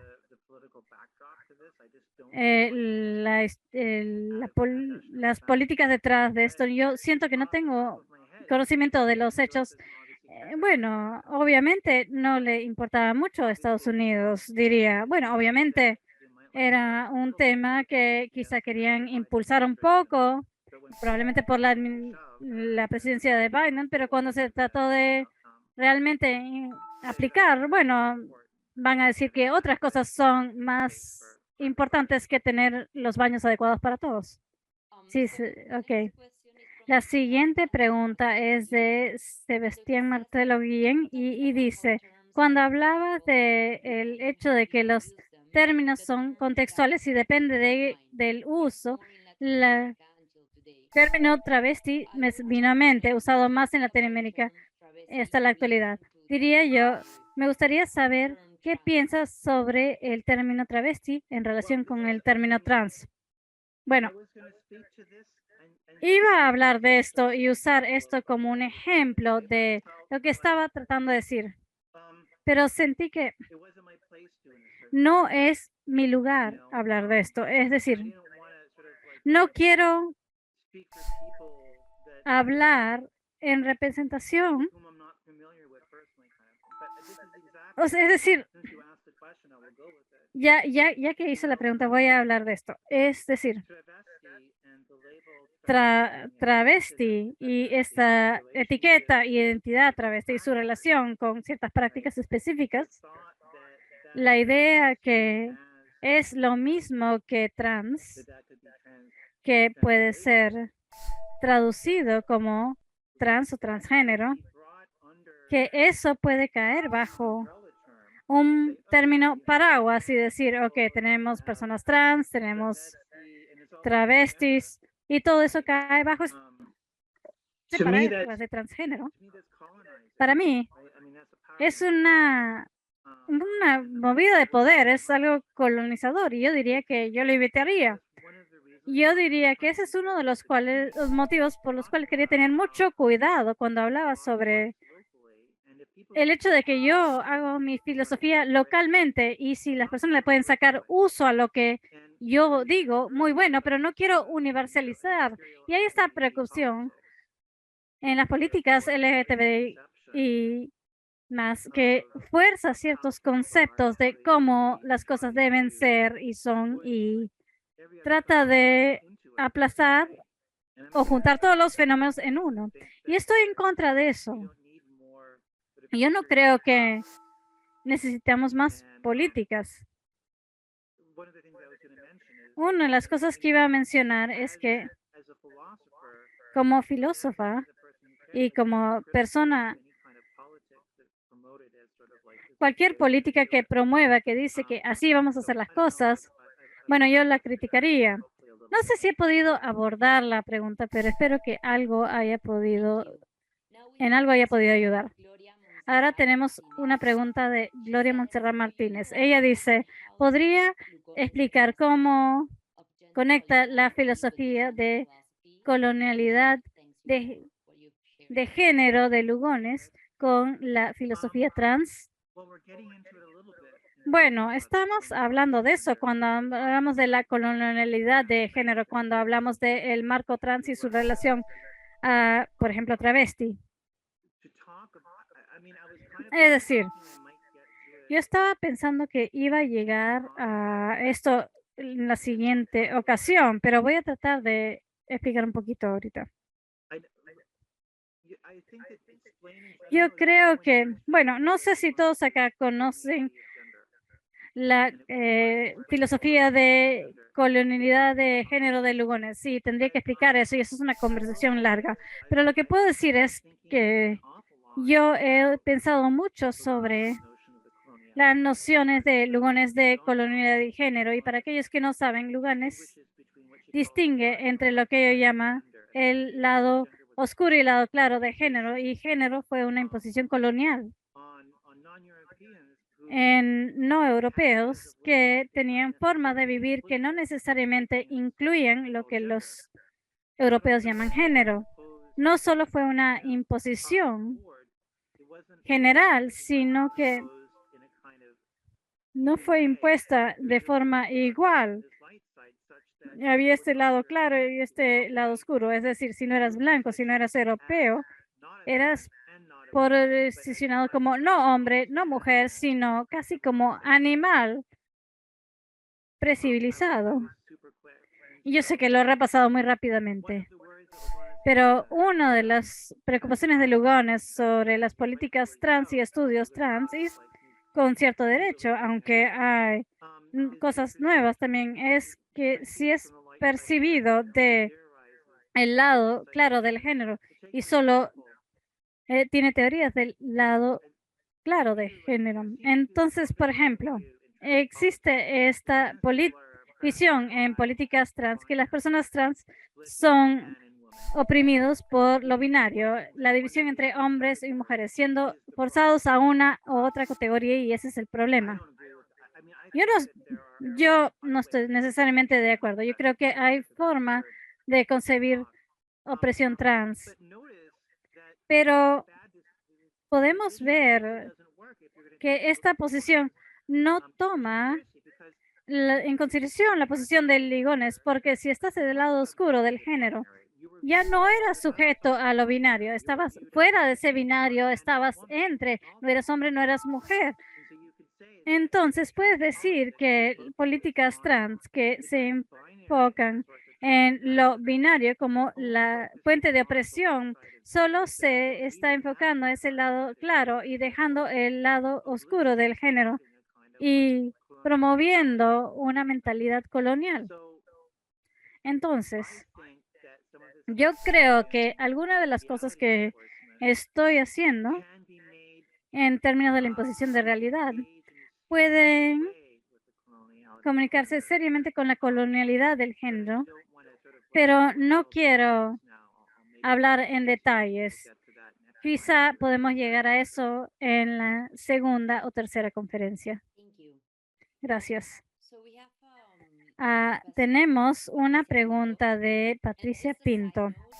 Y nota aparte, creo que no muchas personas conocen las teorías de María Lugones. Patricia Pinto dice lo siguiente: a nivel mundial hay una tendencia hacia gobiernos menos progresivos y un cambio hacia ideas más conservadoras. ¿Cree que las personas transgénero tendrán más problemas en el futuro? Y agrega, en Latinoamérica, el promedio de vida de los trans es entre 35 y 41 y el estigma hace que tengan trabajos que los exponen a la violencia o trabajos menores de limpieza y otros. Sí, estoy de acuerdo. Y cuando hablé yo leí que era 35, quizá ha cambiado. Pero sí, tiene razón. Para mujeres trans y personas que son asignadas como hombres en el nacimiento, el trabajo sexual es como la profesión que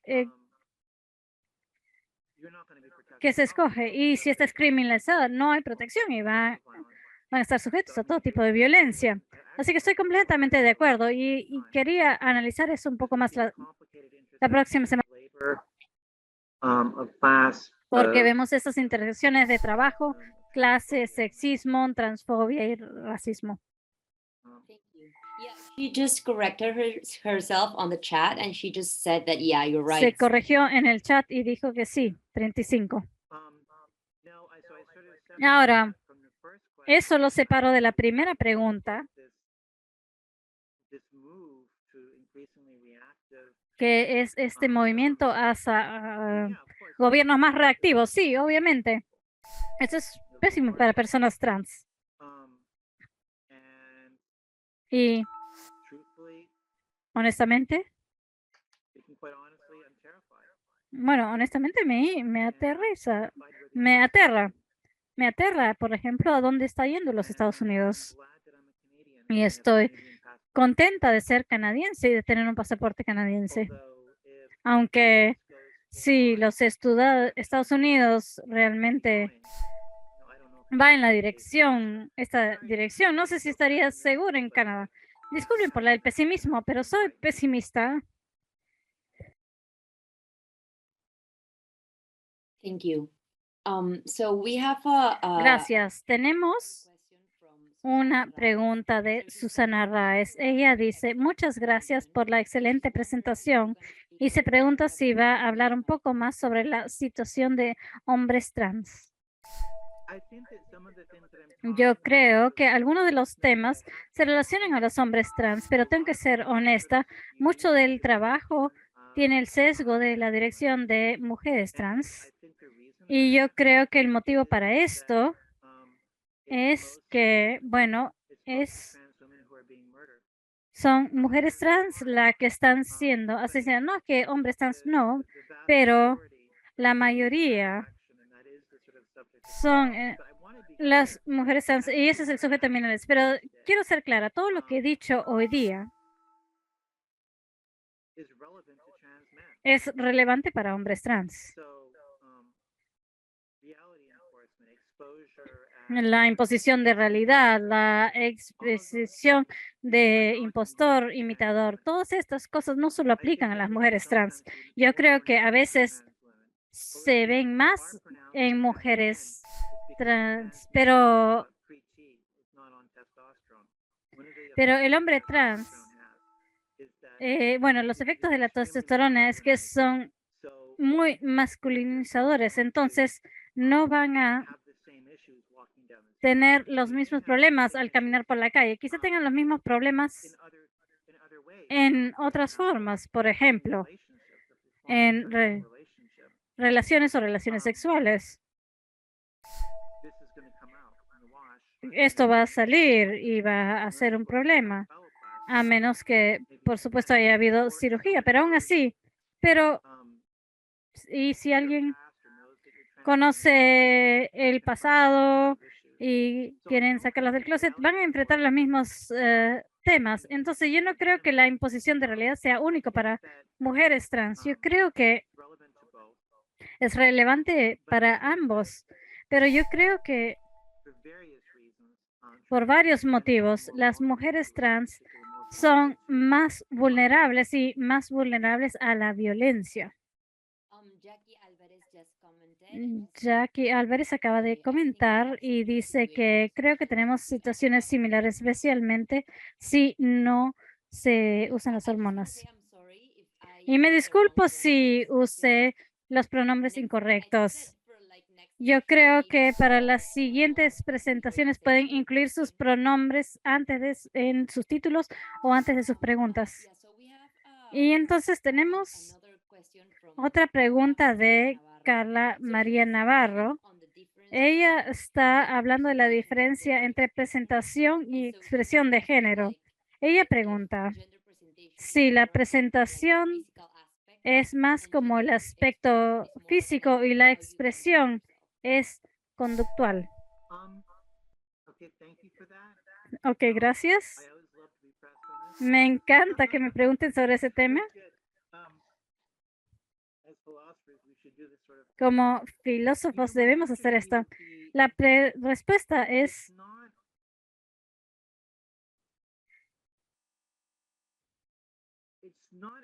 no es una distinción entre, no es decir, presentación de género es física o tiene que ver con, y expresión tiene que ver con esto o lo otro. No es exactamente así. Y creo que ese es el motivo por el cual es fácil de confundirlos. Quizá una mejor forma de considerarlo es qué es lo que estas dos cosas hacen. Cuando evaluamos el comportamiento de una persona y la evaluamos como masculina o femenina, ya lo estamos considerando un hombre, mujer o una persona no binaria. Ya han sido categorizados. Y estamos diciendo, ok, ese es comportamiento femenino o masculino. Y evaluamos. Esa misma cosa, cuando vemos una persona y decimos, eso es muy femenino, está usando algo muy femenino. Eso es una presentación femenina. Sí, perdón. Yo sé que no estoy siendo clara. Déjeme comenzar de nuevo. Esta es una... Voy a intentar hacerlo de nuevo. Ok. Pensemos sobre esto no en términos de diferentes tipos de características como características mentales, físicas. Pensemos sobre esto como una distinción entre qué es lo que entre lo que estamos haciendo. Para tomar mi apariencia, dirían, ok, esa es una apariencia femenina. Han evaluado mi apariencia o presentación según las normas, masculino o femenino. Entonces, eso es expresión, porque están sujetos a las normas. Si evaluamos algo según las normas, masculino o femenino, es expresión. Si estamos pensando en las formas en las cuales una persona hace algo para ser categorizada de una forma, eso es lo que yo digo cuando digo presentación. Y si lo confundí más, voy a tratar de mejorar la respuesta o hacer una respuesta más clara para la próxima.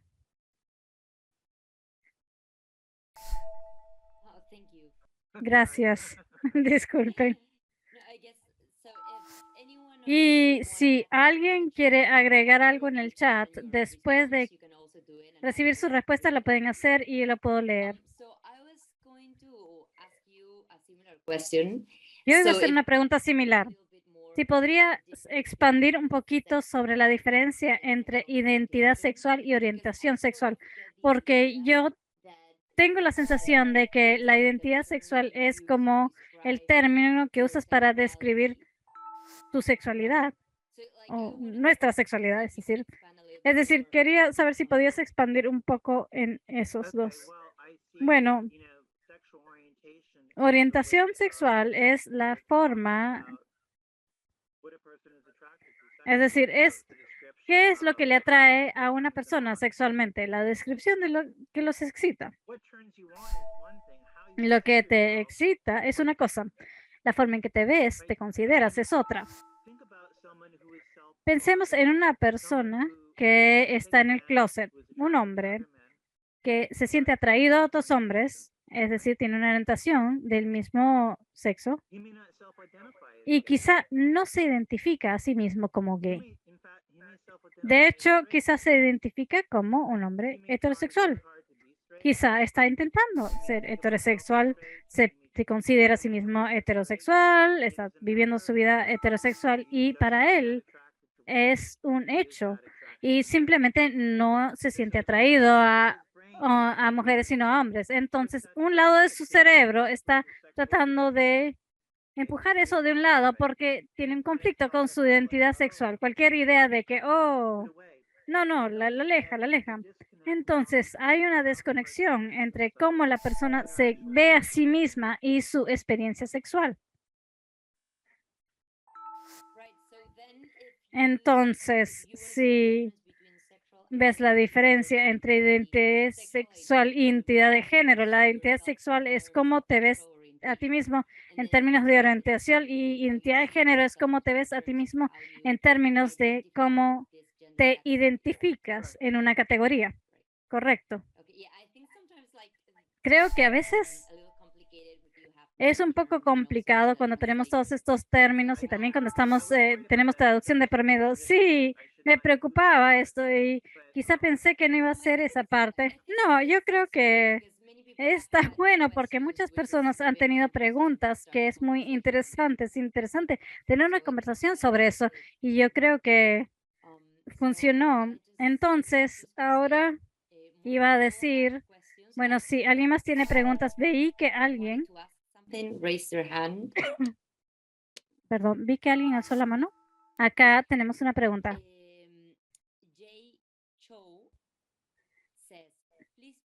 Jay Cho dijo, por favor, póngame al final de la línea por preguntas. No quiero tomar tiempo de los otros. No, está bien. Hola, Jay. La conoce, ok. Jay dice, sí, es la relación entre la imposición de realidad y las visiones generales sociales de comunicación que dicen que tenemos que tener un significado compartido para comunicación exitosa. Y, por ejemplo, la imposición de realidad, podemos decir que es una falla de negociaciones mutuales de significado o la falta de entendimiento de este significado compartido? Gracias, Jay. Esa es una pregunta difícil. Sí, este significado compartido. Yo creo que en el mundo dominante hay un significado compartido, pero yo creo que a veces no siempre estamos conscientes de este significado compartido y no siempre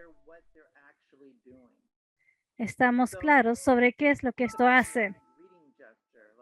Si pensamos en una forma de decir hola, por ejemplo, con la mano, hay ciertos contextos donde eso tiene un significado, eso hace algo. Cuando alguien hace algo así, esto no dice algo, pero no estoy hablando de el significado social en ese sentido. No solo estoy diciendo que la presentación de género tiene un significado específico, porque si fuera solo eso, yo podría decir que, miren, este tipo de presentación de género significa hombre, este tipo de presentación de género significa mujer, y eso estaría bien, tendría significado social, pero lo que estoy diciendo algo más específico, donde quiero decir que la presentación de género hombre representa un tipo de genitales. Y esto comunica información sobre qué es lo que está entre las piernas de esta persona a través de un límite. Es una cosa decir que esta presentación de género significa mujer, cae bajo la categoría mujer, que es significado social. Lo que estoy diciendo es que no, lo que está haciendo es que no solo es eso, sino está dando información sobre lo que está entre las piernas de la persona. No es el significado social de ese sentido más amplio, sino está comunicando información, proporcionando información a través de un límite de privacidad. Creo que eso más o menos responde la pregunta y si no, bueno, háblame. Entonces, antes de terminar, quiero preguntarle a Jay, ¿querías agregar algo o lo dejamos ahí? Jay dice, gracias, estaré en contacto.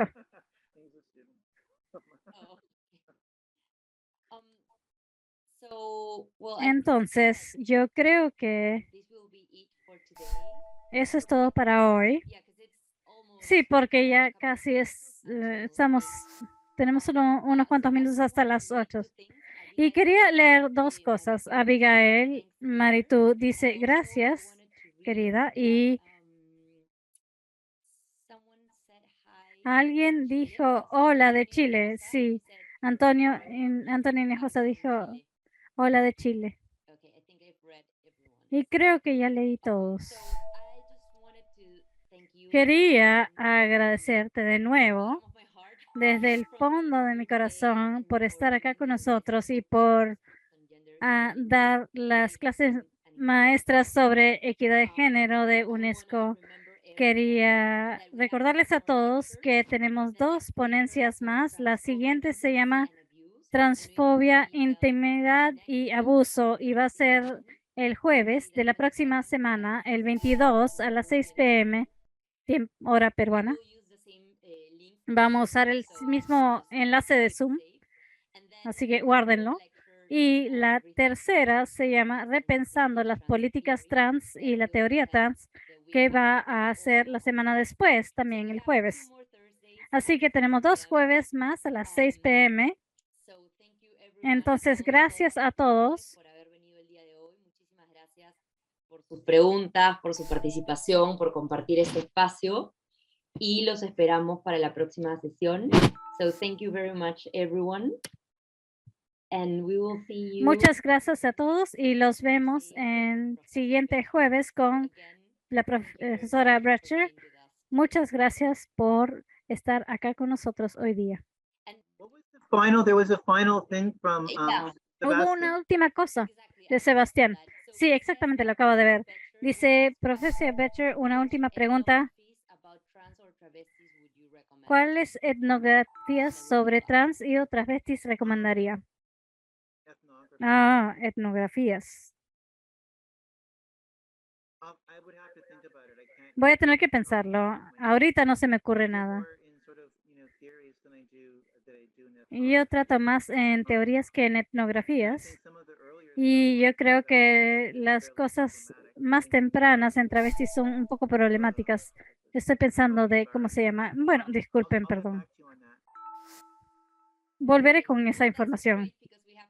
Eso está bien porque tenemos 2 jueves más, así que siempre podemos responder más adelante.